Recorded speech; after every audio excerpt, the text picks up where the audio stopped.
Bienvenue à Trivifolie. 1 heure à peine avant le début du spectacle, je vous propose d'aller faire un petit tour en coulisses pour découvrir les loges et les costumes. Venez, ça se passe ici. Bonjour Lola. Bonjour. Bon, la tension monte, là, c'est dans un quart d'heure. Voilà, c'est ça, on ouvre les portes dans un quart d'heure. Là, vous êtes dans la peau de votre personnage. Tout à fait. Oui. Je suis transformiste. Je deviens Lola Vegas le temps du spectacle. Est-ce que vous feriez la même chose en David qu'en Lola? Ah non, pas du tout. Non, je suis beaucoup plus timide dans la vie de tous les jours.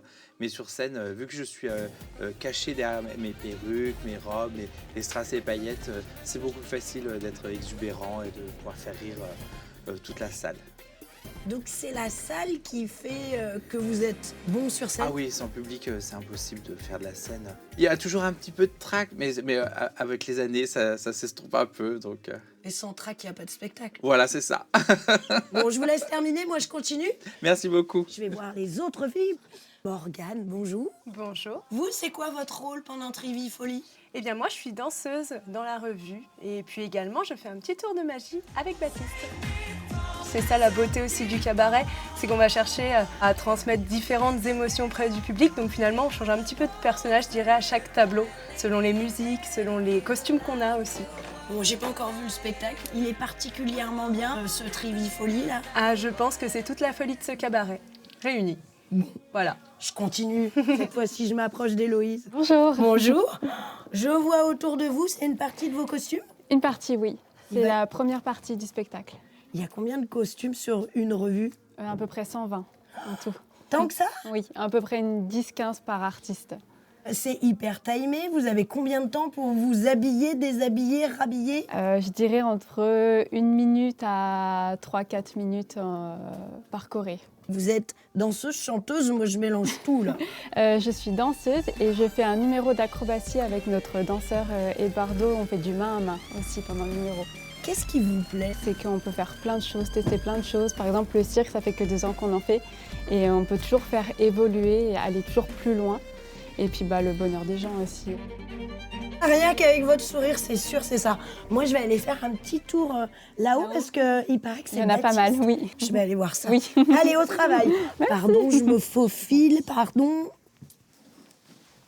Baptiste, là, on est dans une partie qui n'est pas accessible au public. C'est quoi ici?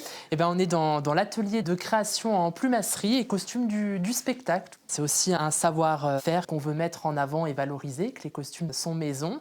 C'est ici que d'année en année, on démonte, on remonte les plumes sur les nouveaux costumes qui vont habiller les artistes à la saison suivante. Là, vous êtes en train de faire quoi, par exemple? Alors là, je suis en train de faire un petit bouquet de plumes de coq à partir de plumes qu'on a préalablement tigées avec un petit morceau de métal.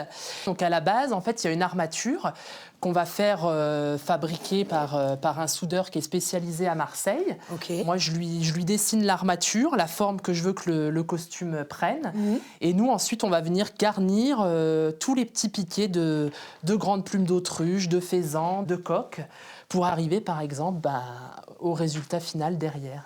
C'est impressionnant. Quand on est de loin, côté public, on pense que c'est de la fausse plume. Mais non, vous parlez de coq, de faisan, de... Effectivement, on travaille que des plumes naturelles. Ça a l'avantage de pouvoir, saison après saison, les réutiliser, les reteindre, les remonter sur de nouvelles structures ou armatures. Pour avoir cette compétence-là, vous vous êtes vous-même formé, ça s'appelle plumassier. Oui, plumassier, exactement. C'est un très vieux métier et il n'existe plus qu'une seule formation en France. Et moi, j'ai suivi cette formation passionnante il y a 2 ans. Vous travaillez comment? D'abord le costume, ensuite une couleur. Comment ça se passe? Suivant, c'est par rapport à la thématique du spectacle que j'ai défini, aux choix ou aux envies de couleurs que j'ai envie. Là, vous travaillez avec du bleu. Ça, c'est déjà pour l'année prochaine? Oui, en fait, on lance une revue, on crée déjà la suivante quasiment, parce qu'il y a 8 mois de préparation. Tout ça, ça a un coût, j'imagine. On se fixe une somme. Là, cette année, on a investi 60 000 € en costume sur le spectacle. Ça vaut combien? Ça, c'est facilement 400 €, un boa comme ça en autruche. Agnès, Oui. je croyais que vous étiez comptable. Comme quoi, hein, ça mène à tout la comptabilité.